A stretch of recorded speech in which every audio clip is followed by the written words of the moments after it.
menos. El último tema de las estructuras de los nutrientes que hay que desarrollar es la estructura de proteínas. Con respecto a las generalidades de las proteínas, lo que hay que destacar son sus aspectos biológicos, químicos, físicos y funcionales. Desde el punto de vista biológico, son macromoléculas que están ampliamente distribuidas en la naturaleza, tanto en tejidos animales como en tejidos vegetales. Es decir, representan cerca del 50% del peso seco, aproximadamente el 15% del peso total de una célula, tanto animal como vegetal. No hay diferencias significativas entre las proteínas de origen animal y de origen vegetal, salvo en la proporción de aminoácidos esenciales, que es algo que les destaqué en clases anteriores desde el punto de vista nutricional.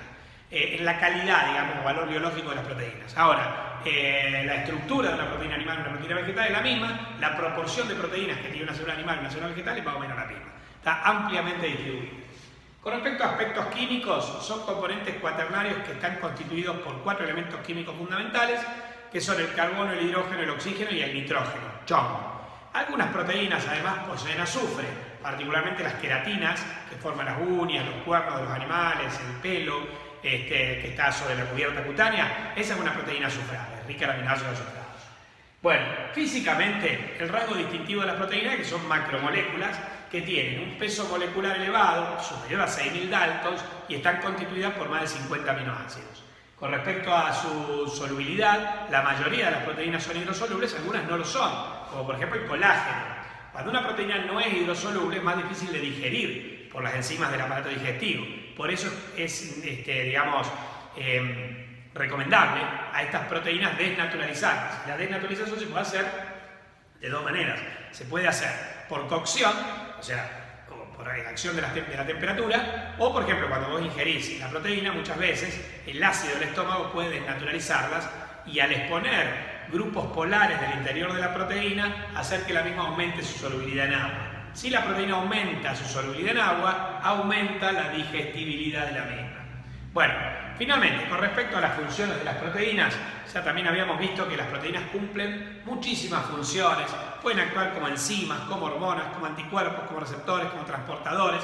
Las proteínas contráctiles del músculo, las proteínas que regulan el pH en la sangre, como la hemoglobina. Bueno, hay muchas funciones que pueden ser cumplidas por las proteínas. Hay que destacar para esta materia, fundamentalmente aquellas que actúan como enzimas. Porque, por ejemplo, en el metabolismo, en las vías metabólicas, hay un sinnúmero de enzimas que hay que saber interpretar, hay que saber según el nombre de la enzima, qué tipo de reacción puede llegar a realizar. Y bueno, estas enzimas que vamos a ver en el metabolismo son proteínas. Así es que esa función enzimática de las proteínas es sumamente importante. Bueno, copien eso.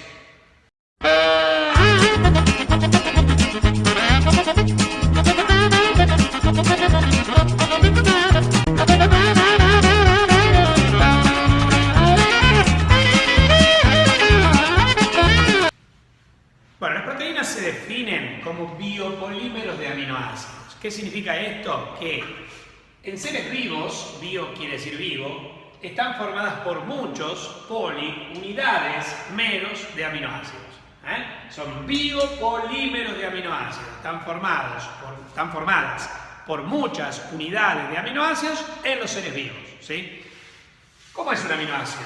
El aminoácido es el monómero o unidad que forma las proteínas y la estructura general de un aminoácido es esta. Recuerden que tenía un carbono central, que es el carbono alfa del aminoácido, que puede ser asimétrico, y unido al carbono alfa tengo dos grupos principales. El grupo carboxilo, que es ácido, puede ceder un hidrógeno y adquirir una carga negativa, y el grupo amina o amino, que es básico, puede captar un hidrógeno y adquirir una carga positiva. Todos los aminoácidos, 18 de los 20 aminoácidos que forman proteínas habitualmente, tienen estos grupos, o sea, el carbono alfa con el carboxilo y el amina. Por eso se lo llama alfa-aminoácidos, porque unidos al carbono alfa tienen un grupo amino y tienen un carboxilo que es ácido. Entonces, si 18 de los 20 tienen este grupo, ¿en qué se diferencian entre sí? Se diferencian por la configuración del carbono de la cadena R, que es la cadena lateral o radical, que es variable. De acuerdo a lo que posean R, yo a los aminoácidos los voy a clasificar en 7 grupos principales, ahora lo vamos a ver. Pero por ejemplo, si en R tienen otro carboxilo adicional, será un aminoácido ácido. Si en R tiene otro grupo amina adicional, será un aminoácido básico. Si en R tiene azufre, será un aminoácido azufrado. Si tiene un anillo aromático, será un aminoácido aromático. Entonces, de acuerdo a lo que posea en la cadena lateral R, el aminoácido tendrá distintas configuraciones, pertenecerá a distinto grupo. Bien, copien eso que queremos.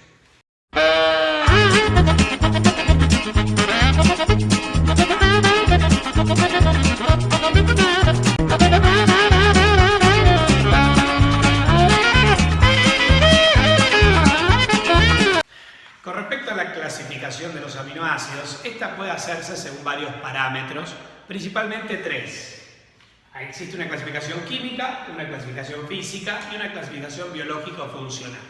Desde el punto de vista de la clasificación química, se los clasifica según el grupo químico que presenten en la cadena R. Así existen 7 grupos de aminoácidos que son los iminoácidos, los alfa-aminoácidos ácidos, los alfa-aminoácidos básicos, los alfa-aminoácidos neutros azufrados, los alfa-aminoácidos neutros aromáticos, los alfa-aminoácidos neutros alifáticos polares y los alfa-aminoácidos neutros alifáticos no polares. ¿Qué poseen los iminoácidos? Un grupo imino, NH, no amino, NH2. Y ellos son, como ejemplo, la prolina y la hidroxiprolina. ¿Qué tiene un aminoácido ácido en la cadena R? Otro carboxilo. O sea, tienen 2 carboxilos y un grupo amina. Eso les da carácter ácido. ¿Cuáles son los aminoácidos ácidos? El glutamato ácido glutámico y el aspartato ácido aspartico. Estos aminoácidos pueden reaccionar con amoníaco y formar derivados llamados glutamina, cuando el glutamato reacciona con amoníaco, o asparragina, cuando el aspartato reacciona con amoníaco. La glutamina y la asparragina en su cadena R tienen un grupo amida, que se produce por reacción entre el carboxilo del aminoácido ácido y el amina del amoníaco, digamos. Bueno, después, los aminoácidos básicos tienen en su cadena R una amina adicional, por eso si tienen 2 aminas y un carboxilo se consideran básicos. Ellos son la lisina, la arginina, la hidroxilisina, la histidina. Los aminoácidos neutros azufrados en su cadena R tienen un anillo aromático, el benceno, ese anillo hexagonal, que le da carácter aromático, y ellos son el triptófano, la tirosina y la fenilalanina. Los aminoácidos, me comí los neutros azufrados. Los neutros azufrados tienen en su cadena R obviamente azufre. Ellos son la metionina y la cisteína. La cisteína puede reaccionar con otra cisteína, sus grupos sulfidrilos vincularse, y entonces se forma un aminoácido mayor llamado cistina que presenta un puente disulfuro, ¿sí? Que le da su resistencia a las proteínas, las queratinas duras, como de la uña o de los cuernos de los animales. Bueno, después, los alifáticos polares en la cadena R tienen oxidrilo, son la serina y la treonina, y los aminoácidos neutros alifáticos no polares, la cadena R solo posee carbonos e hidrógenos. Generalmente en crecimiento y desarrollo les explicaba que analizando la fórmula del aminoácido llegábamos a identificar estos, más que nada por descarte, porque veíamos que no tiene grupo imino, no tiene otro grupo carboxilo, no tiene otro grupo amina, no tiene azufre, no tiene anillo aromático, no tiene oxidrilo. Entonces, por descarte, llego a la conclusión de que se trata de un aminoácido neutro alifático no polar. Entre estos tenemos la glicina, la alanina, la leucina, la isoleucina, la valina, 5 aminoácidos. Bueno, muy bien, esa es la clasificación química. Con respecto a la clasificación física, se los divide en 2 grupos según su polaridad que afecta su solubilidad en agua. Así tenemos aminoácidos con cadena R polar, que son aquellos que son hidrosolubles, y aminoácidos con cadena R apolar, que son los que no son solubles en agua, son hidroinsolubles. Con cadena R polar tenemos todo aminoácido que en la cadena R tenga carboxilo, amina, sulfidrilo u oxidrilo. Por ejemplo, los ácidos, los básicos, la cisteína entre los azufrados, la tirosina entre los aromáticos porque tiene oxidrilo, la serina y treonina entre los alifáticos polares. En cambio, serán no polares o serán aminoácidos con cadena R apolar aquellos que tengan una cadena R alifática solo con carbonos hidrógenos o con anillos aromáticos. Por ejemplo, el triptófano y la fenilalanina, por ejemplo, los del grupo 7, la alanina, la leucina, la valina y la isoleucina. Si un aminoácido tiene cadena R polar, el aminoácido es polar. Si un aminoácido tiene cadena R apolar, el aminoácido es apolar. O sea, esto es válido para 19 de los 20 aminoácidos conocidos. En cambio, hay uno que es la glicina, que tiene una estructura muy sencilla, con una cadena R que es simplemente un hidrógeno, y el hidrógeno no es polar, con lo cual decimos que este aminoácido tiene cadena R apolar. Pero es tan chiquitita esa cadena que predomina la polaridad de los grupos carboxilo y amina del grupo alfamina. Entonces la glicina constituye una excepción. Porque si bien tiene cadena R apolar, la glicina es un aminoácido polar. ¿Estamos? Bueno, ¿qué importancia tiene que los aminoácidos tengan cadenas R polares o apolares? En una proteína, los polares que se disuelven en agua, si la proteína es hidrosoluble, se suelen disponer para afuera. Mientras que los aminoácidos apolares escapan del agua y se suelen esconder, por así decirlo, en el centro de la proteína, pues son hidrofóbicos. Bueno, finalmente, lo más importante es considerar el papel biológico de estos aminoácidos, es decir, la clasificación según sus requerimientos. Según sus requerimientos, también de esto hemos hablado hasta el hartazgo, estos se clasifican en esenciales o indispensables, esenciales en ciertas situaciones o parcialmente esenciales y los no esenciales. Los esenciales son aquellos que el cuerpo no sintetiza nunca y deben sí o sí incorporarse con la dieta siempre. Son principalmente 8, recuerden la mnemotecnia del trimestre va feliz, son leucina, metionina, treonina, valina, fenilalanina, lisina, isoleucina. Los que son parcialmente esenciales o esenciales en ciertas situaciones son aquellos que el cuerpo sintetiza pero en pequeña cantidad.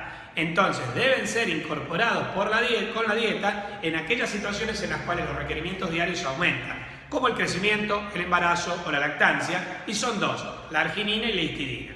Finalmente el resto, los no esenciales, son aquellos que el cuerpo sintetiza siempre. Entonces nunca es indispensable ingerirlos con la dieta. Ahora sí es importante que nosotros los comamos a estos aminoácidos, hagamos una ingesta de estos aminoácidos, porque la ingesta de aminoácidos no esenciales reduce los requerimientos diarios de los esenciales. ¿Por qué? Porque muchos esenciales se utilizan para fabricar el no esencial. Entonces yo como el esencial para que después el cuerpo fabrique a partir del esencial un no esencial. Por ejemplo, la fenilalanina es esencial, la tirosina no. ¿Por qué? Porque la tirosina en el cuerpo se fabrica a partir de la fenilalanina. ¿Qué pasa si no comes fenilalanina? El cuerpo tampoco puede sintetizar tirosina, tiene que comer tirosina. Entonces, si yo como tirosina, voy a tener que ingerir menos fenilalanina. ¿Por qué? Porque yo antes ingería fenilalanina, entre otras de sus funciones, entre muchas de sus funciones, para fabricar tirosina. Y ahora la tirosina la estoy comiendo. Con lo cual, si bien no es indispensable comerlo, está bueno hacerlo, es importante que lo hagamos, porque si comemos aminoácidos no esenciales, esto reduce la ingesta los requerimientos diarios de aminoácidos esenciales que no son tan abundantes en la naturaleza. Copien eso.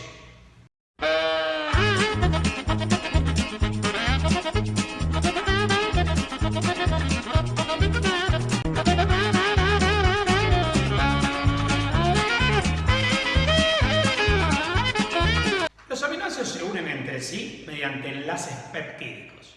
¿Qué es un enlace peptídico? Un enlace peptídico es un enlace covalente tipo amida que se forma por la unión entre el carboxilo de un aminoácido y el amina de otro aminoácido con desprendimiento de agua. Es un enlace covalente, donde se comparten electrones, de tipo amida, porque ácido más amina es amida más agua, así como ácido más alcohol es éster más agua, ácido más ácido, anhídrido más agua, alcohol más alcohol, éter más agua, ácido más amina, amida más agua. Son los cuatro tipos de enlaces covalentes comunes. Bien, en este caso es amida y es muy resistente, muy fuerte, de tal modo que para poderlo romper necesito métodos drásticos, la hidrólisis, ácida, enzimática, como vamos a ver al final del tema de proteínas. Bien. ¿Cuál es la ecuación de formación de un enlace peptídico o de un péptido, si se quiere? Vos tenés que disponer de al menos 2 aminoácidos y entonces aminoácido más aminoácido formarán un dipéptido más A. ¿Qué aporta el primer aminoácido al que vamos a llamar R1, o sea, su cadena lateral la vamos a llamar R1? Aporta el oxidrilo de su carboxilo para la molécula de agua. ¿Qué aporta el segundo aminoácido? Uno de los 2 hidrógenos de su amina. El oxidrilo y el hidrógeno se desprenden como agua. lo que queda del primer aminoácido y lo que queda del segundo aminoácido, que ya no son aminoácidos completos, porque han perdido elementos químicos para la molécula de agua, se los considera restos o residuos de aminoácidos. Estos se unirán entre sí.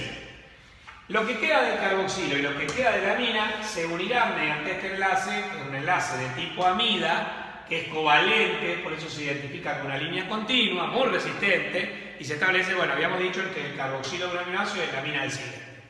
Cuando varios aminoácidos se unen para formar péptidos, solo va a quedar un amina libre en un extremo del aminoácido al que llamo el extremo N-terminal y se considera el inicio de la cadena. Solo va a quedar un carboxilo libre en el otro extremo, esto se llama el extremo C-terminal y se considera el final de la cadena. Una cadena peptídica se enumera o se describe, se van nombrando los aminoácidos desde el extremo N-terminal al extremo C-terminal. También es importante lo del extremo N y C-terminal por el tema de las enzimas exopeptidasas, la aminopeptidasa que ataca los enlaces peptídicos próximos al extremo N-terminal y las carboxipeptidasas que lo hacen próximo al extremo C-terminal. Entonces hay que saber a qué llamamos extremo N y extremo C-terminal, o aminoterminal y carboxiloterminal. Bueno, ese es el enlace peptídico, copien eso, queridos.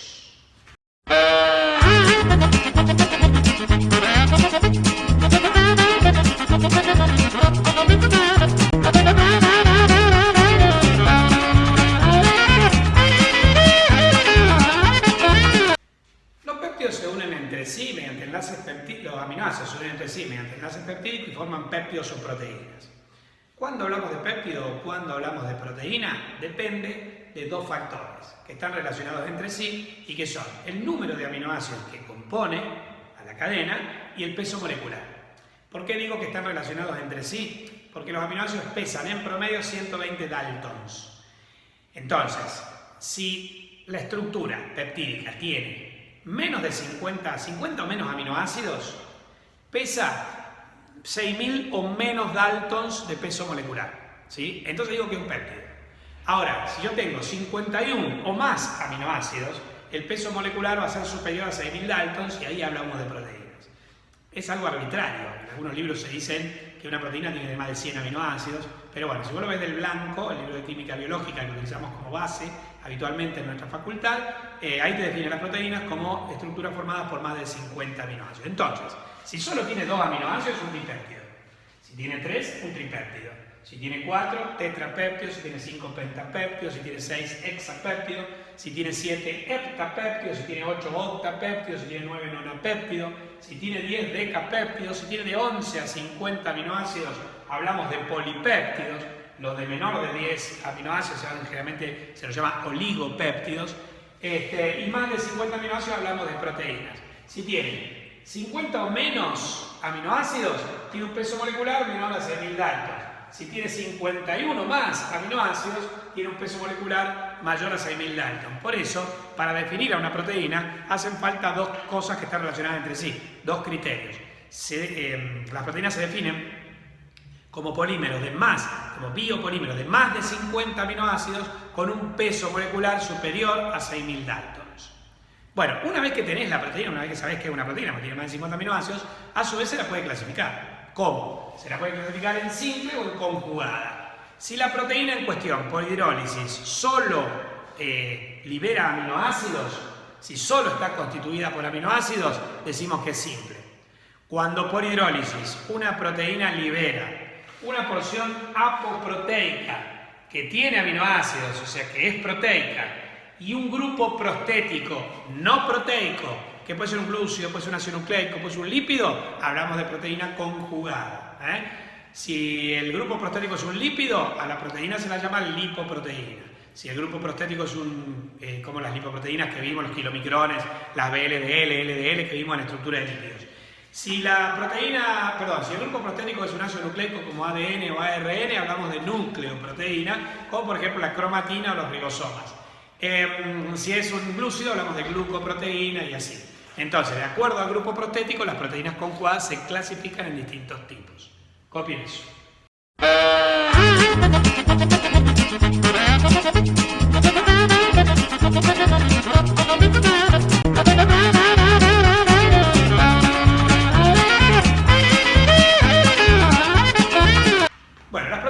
tenían 4 niveles estructurales, que eran la estructura primaria, secundaria, terciaria y cuaternaria, cada uno con sus características particulares. Así, por ejemplo, la estructura primaria es la secuencia lineal de los aminoácidos que componen la proteína de forma unidimensional.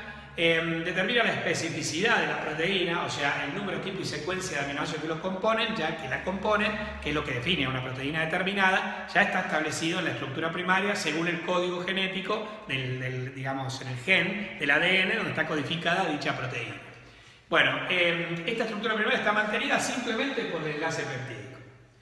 Así como sale del ribosoma la proteína, pero así no podría funcionar. Luego del ribosoma, tras el proceso conocido como traducción, que es la síntesis proteica, ocurren una serie de modificaciones post-traduccionales. La proteína se pliega, se adquieren puentes adicionales al peptídico y adquiere otros niveles estructurales, como las estructuras secundarias, terciarias y eventualmente la cuaternaria. La estructura secundaria, que por ahí en algunos libros se dice que es bidimensional, está conformada por la hélice alfa, la lámina beta, los segmentos al azar o random coil, etc. Y está mantenida por los puentes de hidrógeno. La estructura terciaria, que ya es tridimensional, que puede ser globular o fibrilar, es monomérica, porque está constituida por una sola unidad que puede tener forma de globito, globulosa o globular, o más alargada, en forma fibrilar o fibrosa. Y esta está mantenida por una serie de puentes, tales como el puente de hidrógeno, los puentes disulfuro, los puentes salinos o electrovalentes o electrostáticos, las fuerzas de Van der Waals. Es muy importante que la proteína alcance la estructura terciaria porque la función de la proteína depende de la estructura terciaria. O sea que tenemos que al menos alcanzar la estructura terciaria. También tenemos otro nivel, que es la estructura cuaternaria. No todas las proteínas alcanzan el nivel cuaternario. Quienes lo hacen se consideran proteínas oligoméricas, porque están formadas por asociación de unidades. Si tiene 2 unidades decimos que es dimérica, si tiene 3 unidades trimérica, si tiene 4 como la hemoglobina decimos que es tetramérica. Bueno, esta estructura cuaternaria está establecida por los mismos puentes que vinculan a los aminoácidos en la estructura primaria, en la estructura terciaria. Es decir, los puentes de hidrógeno, los puentes salinos, los puentes de disulfuro y las fuerzas de Van der Waals. Estos son los 4 niveles, un resumen por supuesto, de los 4 niveles estructurales de las proteínas. Copien eso.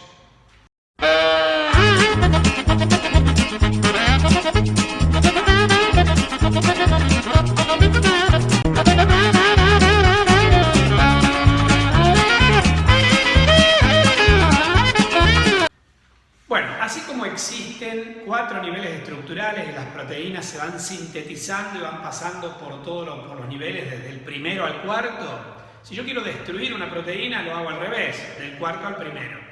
Y esta destrucción de proteínas se puede dar de 2 maneras, por desnaturalización o por hidrólisis.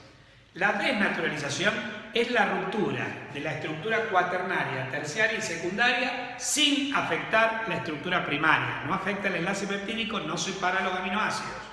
Puede o no ser reversible, recuerden el ejemplo de la desnaturalización por frío o por calor, que en el caso de la desnaturalización por frío es reversible, pero en el caso de la desnaturalización por calor no lo es.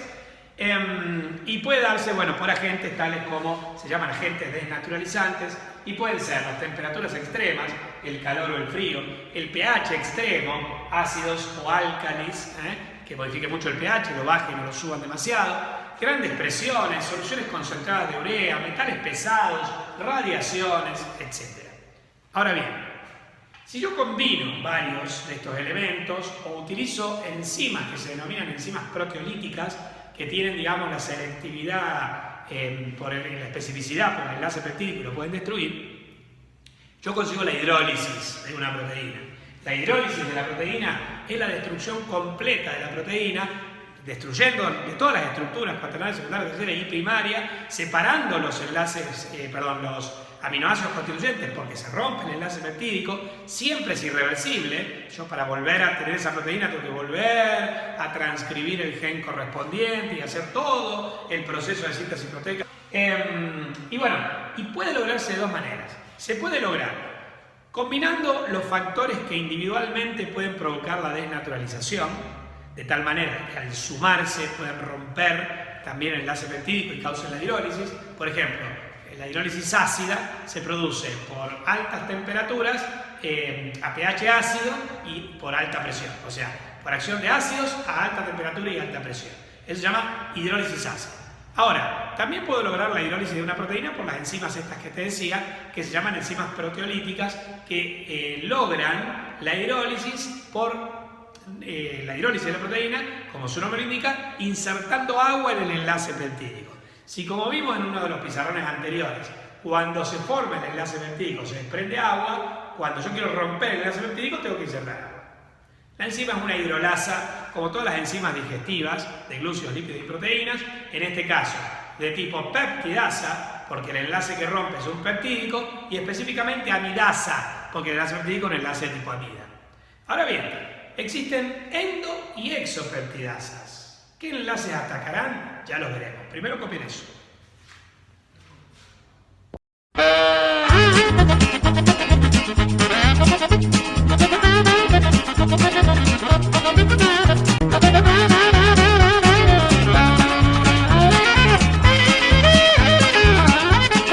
Como les decía, la hidrólisis de una proteína puede producirse por enzimas proteolíticas. A estas proteínas, a estas enzimas se las puede clasificar en endo y exopeptidasas según la ubicación del enlace peptídico que ataque. Si atacan enlaces peptídicos ubicados en el centro de la molécula proteica, se dice que es una endopeptidasa, mientras que si atacan enlaces peptídicos próximos a los extremos, se trata de una exopeptidasa. Entonces, para representar esto, imagínense este tetrapéptido, o sea, un péptido formado por 4 aminoácidos, unidos por 3 enlaces peptídicos. Este enlace peptídico es el enlace del medio, va a ser atacado por endopeptidasa, que puede ser la pepsina del estómago, la tripsina del jugo pancreático, la quimotripsina del jugo pancreático. Este enlace y este enlace están próximos a los extremos, por ende se trata de, por ende lo rompen enzimas que se denominan exopeptidasas. Pero este enlace está próximo al extremo N-terminal. Entonces la exopeptidasa que lo degrada será la aminopeptidasa presente en el epitelio intestinal. Mientras que este enlace está próximo al extremo C-terminal, la enzima exopeptidasa que lo atacará será la carboxipeptidasa presente en el jugo pancreático. Quiere decir que pepsina, tripsina, quimotripsina, aminopeptidasa y carboxipeptidasa pueden degradar una proteína, algunas actuando sobre los enlaces peptídicos internos, las endopeptidasas, pepsina, tripsina, quimotripsina, y otras atacando los enlaces peptídicos extremos del exterior, tales como las exopeptidasas, aminopeptidasa y carboxipeptidasa. Esto lo vamos a retomar en digestión, la clase de fisiología. Bueno, copien eso.